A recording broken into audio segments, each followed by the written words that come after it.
So తీర్పు రిజర్వ్లో ఉంచిందంటండి. అంటే ఇదేంటంటే ఒక బిల్ తయారు చేసి పంపిస్తారు. ఇప్పుడు ఉదాహరణకి తీసుకుంటే మన తెలంగాణ అసెంబ్లీలో బీసీలకి 42% రిజర్వేషన్లు కావాలి అని చెప్పి ఒక బిల్ తయారు చేసాం. సో ఆ బిల్లును తయారు చేసి మనం ఆమోదించి అసెంబ్లీ రాష్ట్రపతి గారికి పంపారు. కానీ రాష్ట్రపతి గారు 3 నెలల నుంచి దాన్ని పెండింగ్లోనే పెట్టారు. సో ఇలా ఇంకొన్ని బిల్లులు గవర్నర్ దగ్గర ఉన్నాయి. ఉదాహరణకి నిన్నగాక మొన్న కేటీఆర్ది ఏసీబీ విచారించచ్చా విచారించకూడదా ఫార్ములా ఈ రేస్లో అనే దానిపైన గవర్నర్ అనుమతి కోరుతూ ఒక బిల్ పంపించారు.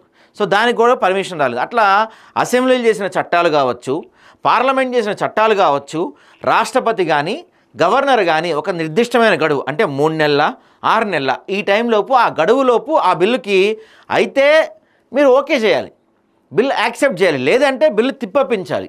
అది కాకపోతే ఆ బిల్లులో న్యాయ సలహా కోసం కోర్టును సంప్రదించాలి అనేది ఈ దీంట్లో యొక్క కీలకమైన అంశం అన్నమాట. సో దానికి కొన్ని రాష్ట్రాలు ఒప్పుకోవట్లేదు, కొన్ని రాష్ట్రాలు ఒప్పుకుంటున్నాయి. దాని గురించే పెద్ద ఎత్తున చర్చ నడుస్తూ ఉంది ఇప్పుడు. సో ఈ దానిపైన ఒక 5 సభ్యులతో కమిటీ వేశారు. సో 5 సభ్యుల ధర్మాసనం కమిటీ ఏం చెప్పిందంటే రాష్ట్రాలని వాళ్ళ ఒపీనియన్స్ అడిగింది. అంటే రాష్ట్రాలు మీరు మీ యొక్క ఒపీనియన్స్ చెప్పండి అంటే ఒక్కొక్క రాష్ట్రం ఒకలా చెప్తుంది. మన తెలంగాణలో కాంగ్రెస్ పార్టీ అధికారంలో ఉంది కాబట్టి ఇప్పుడు కాంగ్రెస్ పార్టీకి ఫేవర్గా, అంటే ఇక్కడ ఎలా ఉందంటే అండి కాంగ్రెస్ అధికారంలో ఉన్నప్పుడు కూడా ఇదే జరిగింది, ఇప్పుడు బీజేపీ అధికారంలోకి వచ్చే కూడా ఇది జరుగుతుంది. కాకపోతే ఇక్కడ వినపడుతున్న మాట ఏంటంటే ఇప్పటి వరకు దాదాపుగా మనకి స్వతంత్రం వచ్చిన దగ్గర నుంచి దాదాపుగా ఒక 80 బిల్స్ ఎన్నో వచ్చినాయి అంట రాష్ట్రపతి గారి దగ్గరికి. దాంట్లో ఒక 20 తప్ప అన్నీ పాస్ అయిపోయినాయి అని చెప్తున్నారు.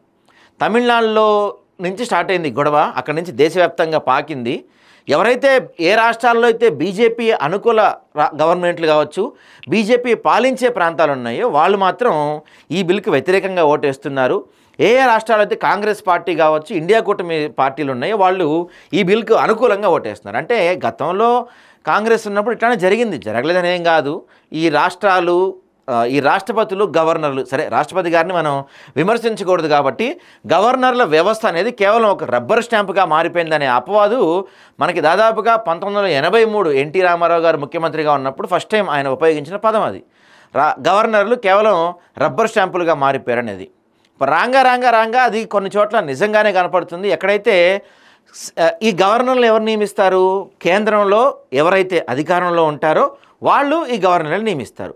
ఈ గవర్నర్లు అక్కడ వేరే ప్రభుత్వం ఉంటే, ఉదాహరణకి ఇప్పుడు